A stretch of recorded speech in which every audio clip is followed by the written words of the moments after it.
Thanks, George.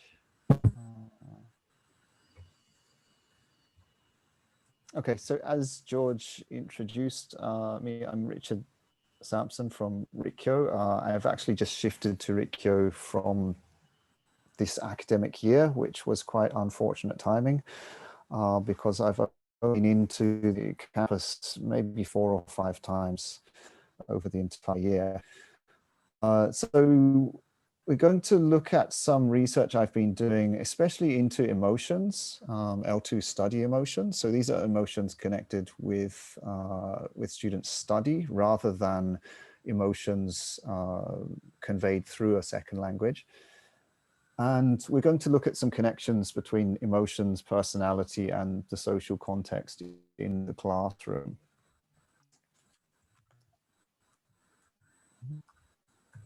Okay.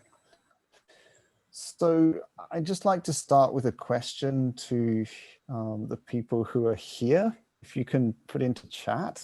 So how are you feeling now? Hopefully not bored yet. I mean, in terms of emotion, shall we write an emotion word? Or? Yeah, an emotion word, that'd be great. So can you just put just like one word into the chat? And I'll try to get my chat up.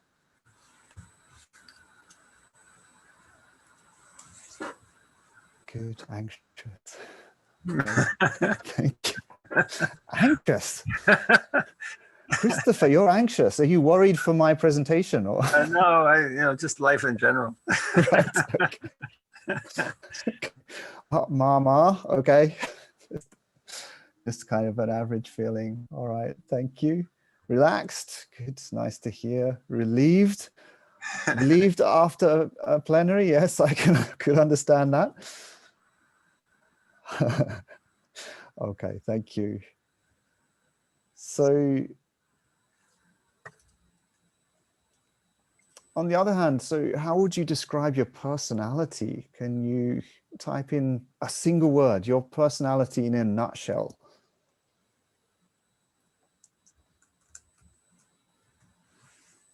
Outgoing, stoic, reserved. All right, thank you. I think I'm probably shy, but it's okay when I'm with people that I know, but shy when I meet people for the first time. George, right.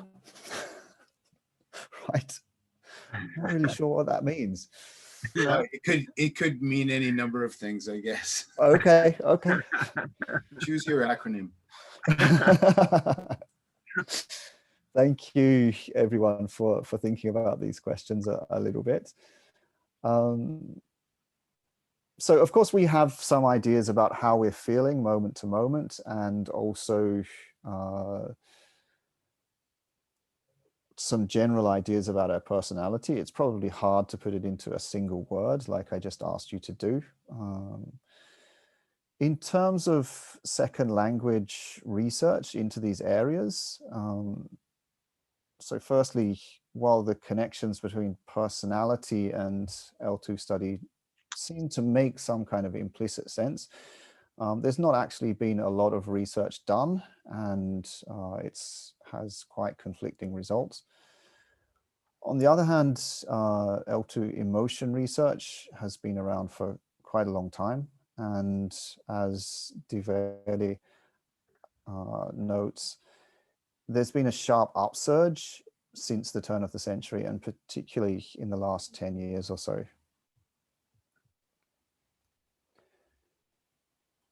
But what you find when you look at a lot of this research is that it tends to focus on static individual personality traits, such as extroversion.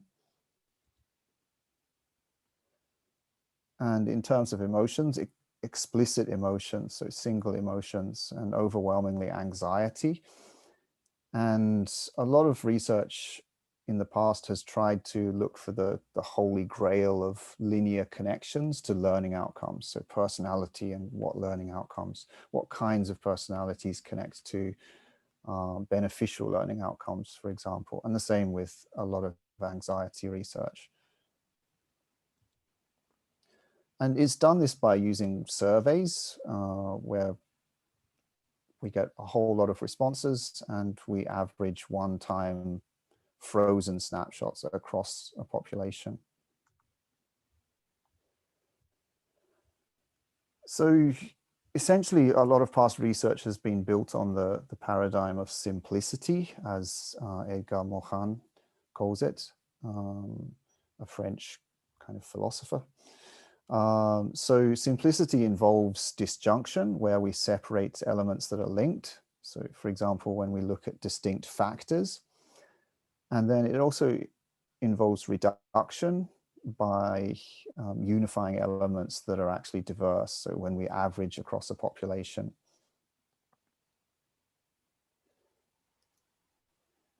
So in terms of research on the people in our classrooms, we end up with them looking something like this, or even more generally, something like this. So individual people fade into the background and we just end up with an average. And I kind of disagree with this past way of doing research. I don't see many students in my classrooms that look like this. So in contrast, there have been recent moves. Well, I say recent, but complexity has been around for a while, and it's also been around in applied linguistics for a while, about 2 decades.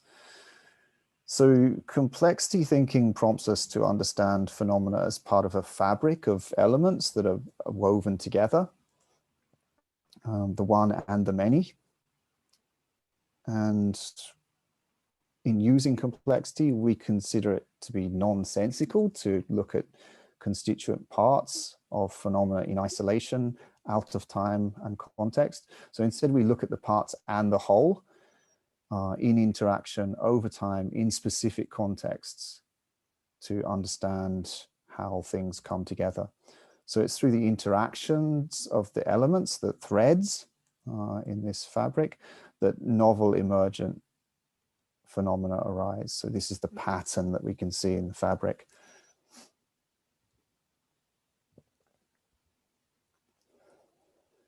So a recently proposed research approach that meshes well with complexity perspectives is Emma Ushioda's idea of taking a small lens approach. And she talks about this to do with motivation, but I'm kind of applying it to emotion research. So in a small lens approach, we focus on specific, uniquely experienced events and significant episodes. So it shares something with critical event research. And we shuttle between looking at particular learners, engaging with their surrounding environment, to homing in on particular psychological or behavioral processes within that person. Yet we also always remain cognizant of the ongoing historical context of, in a social sense and also in a psychological sense. So we focus on the interactions amongst these contexts, and hopefully we gain a more holistic understanding of the experiences of the people in our classrooms.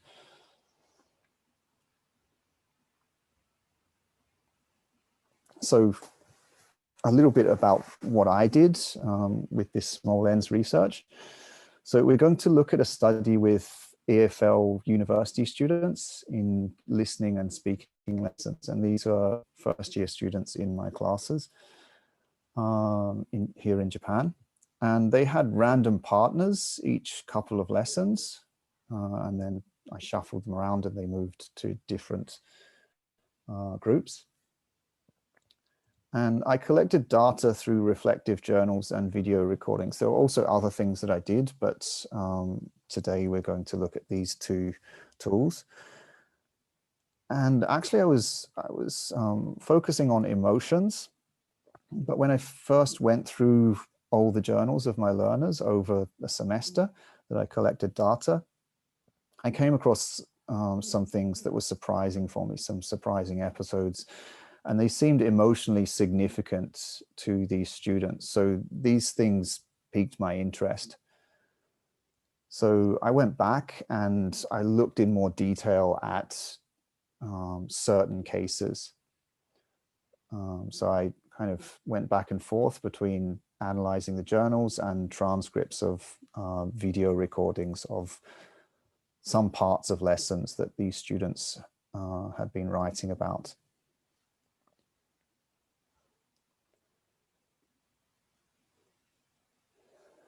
Okay, so George, can you just stop recording for this part?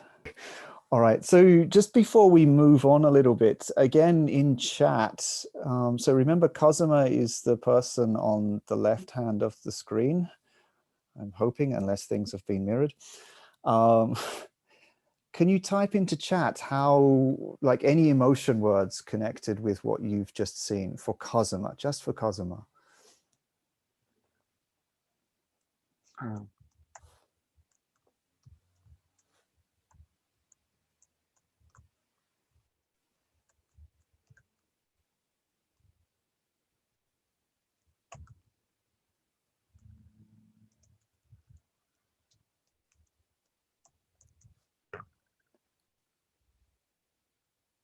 Christopher, lovely list. Animated, talkative, interested, open, interactive, reticent but diligent. Interesting again. Nervous, excited. Yeah. Okay. Might be a bit difficult to tell just from this short snippet of video from an entire 90-minute lesson. Kazuma's feelings, but certainly we could see that his emotions are quite dynamic, even over the space of this 2 minutes that we just watched. So let's just have a look at how he reflects. So George, you can start recording again if you want to. Yeah, thank you. Okay, so this is from his journal that he submitted about this session. I'll just give you a moment to read by yourself.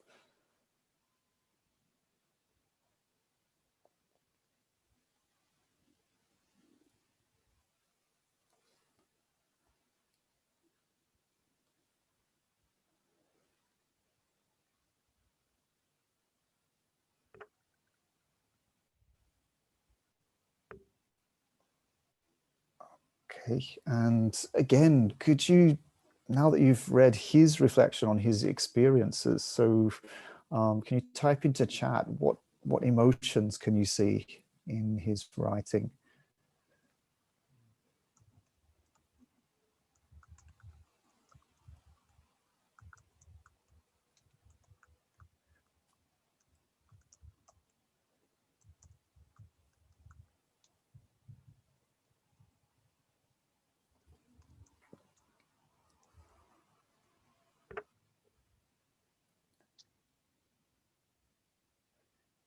Yeah, he certainly had that willingness, didn't he? He has a certain motivation to try and express himself, to be positive in the lesson. Okay, willing but a little stressed. Good.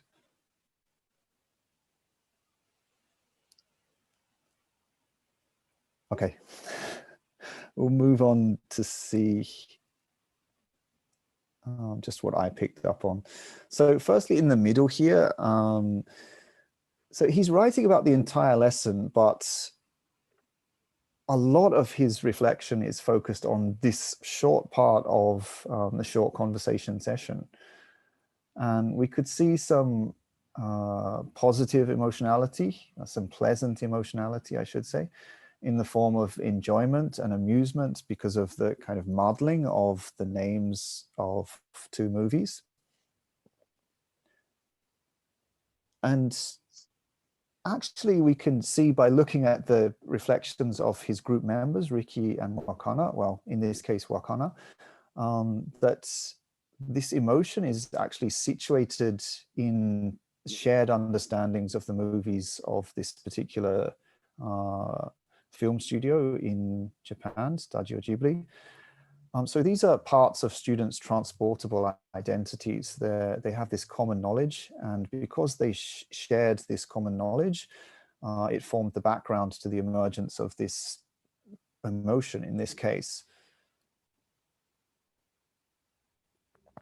We could also see some disappointment, and this is reflected in all of the group members' writing. We could see disappointment, it's kind of tempered by feelings of affiliation through another aspect of their transportable identities as students, as young people at university, and they're too busy to watch movies. So they chose this topic, but in the end, everyone was just saying, no, I haven't watched any movies. No, I haven't watched any movies.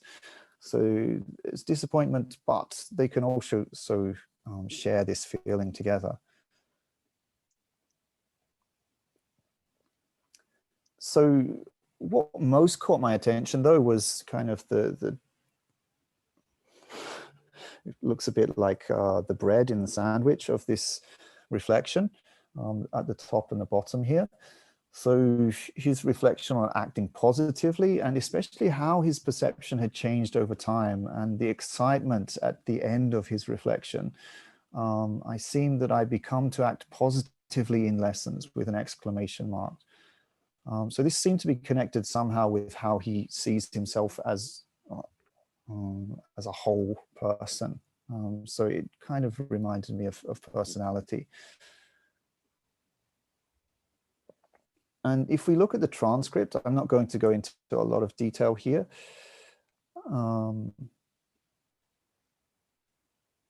So we can see some different ways in which Kazuma's proactive. So even though he hadn't watched a movie, he adapts to talk about a future plan instead.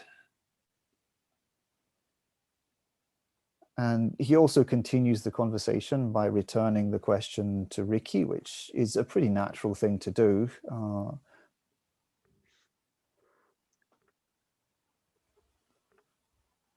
And further on, when the conversation seems to be petering out because no one's seen a movie, he widens its scope. So he asks about favorite movies instead. And he also provides his own example kind of at the same time as the female student, Wakana. So I wanted to gain more appreciation of the motivations that Kazuma had to try to act positively. So I looked back further at the historical context, and especially at his reflections over the semester. Firstly, over a lesson series. So I looked at the 3 lessons that these group members were together. And actually in the previous lesson, lesson 10 of the semester, I'd had to stop the class and encourage more use of English because there'd been various times when people were just getting kind of excited and using a lot of Japanese. I wasn't so upset with the excitement, but it was having an impact on students' motivation to use more English, I think. So at the end of that lesson, Kazuma reflected on his own overuse of Japanese.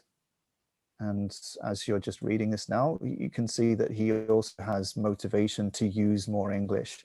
So he realizes that it has no meaning if he's using Japanese in an English class. And so he says, I'll make an effort to continue speaking English more than before.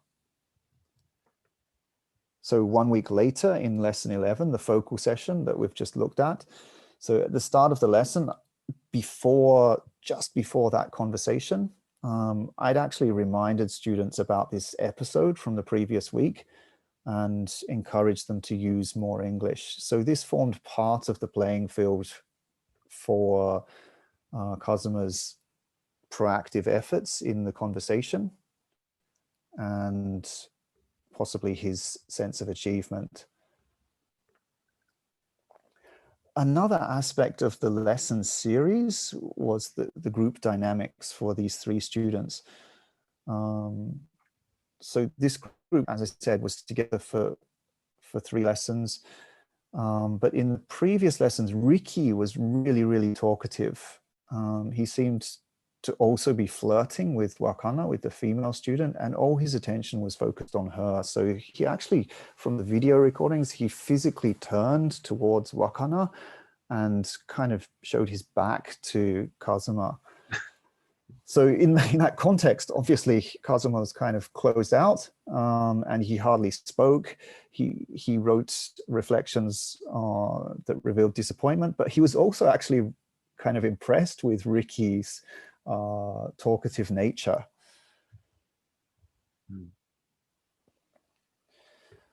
So this is an interesting thing. In lesson 11, there was kind of serendipity. So Wakana was quite obviously sick.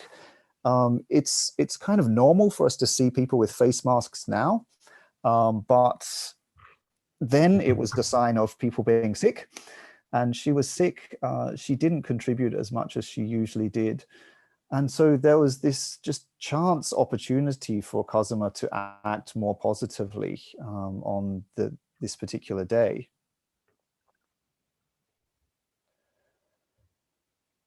So I also looked further back in the semester.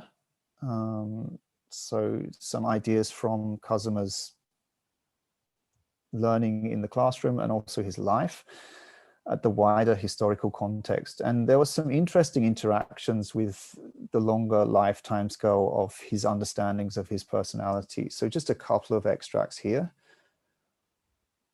So right back in lesson 2 of the semester, he had a perception that he was negative, and it connected with his anxiety in approaching tasks, which we wouldn't really have guessed from what we just saw from the video, I don't think.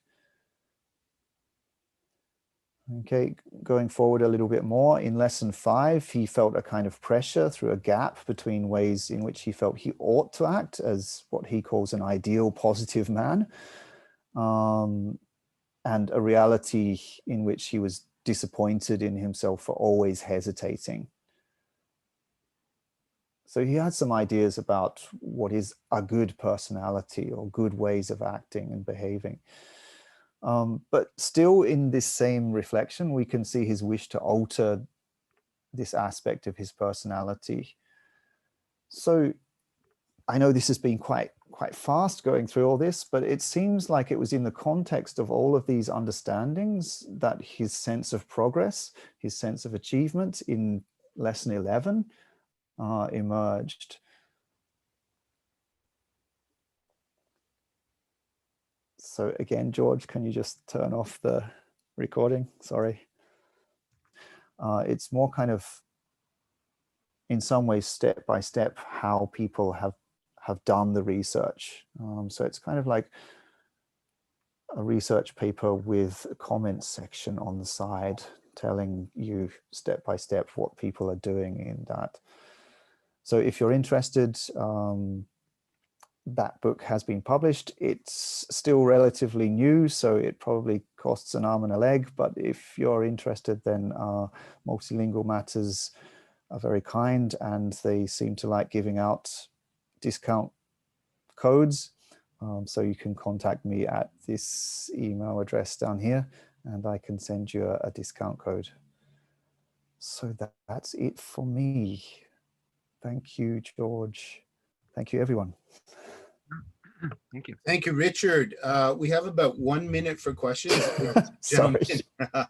Sorry about Any questions? Maybe in the chat would be good. I actually have a question about the nature of the reflections, the journal, that iterative process. Was that part of your evaluation of the students in terms of grading as well? Yeah, good question. It kind of was, because I think reflection is important for students. So I wanted to build it into the course.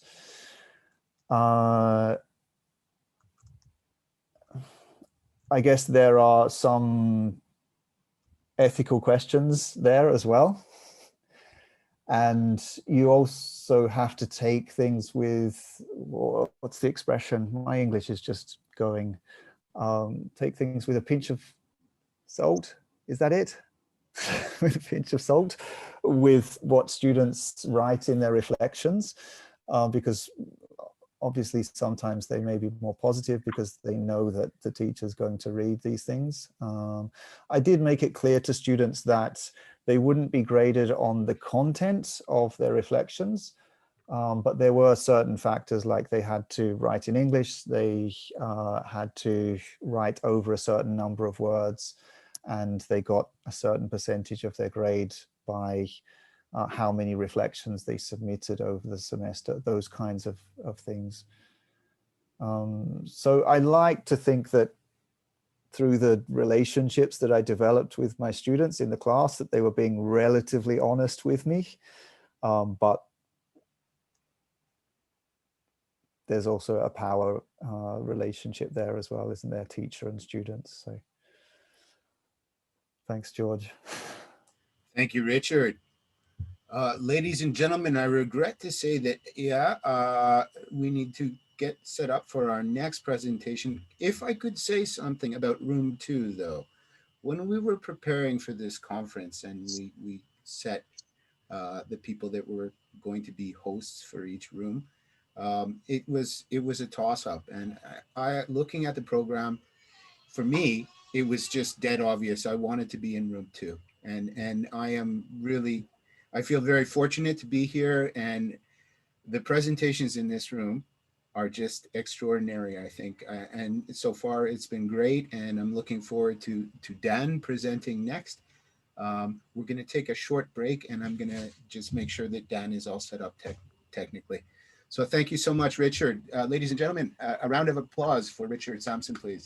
Thank you. And Christopher, I can see your Yeah. question in chat. Oh, yeah. But sorry, I guess I need to hand over to the next presenter. Yeah, So sure, yeah. Well, I'll contact you by email, Richard. Nice to meet you.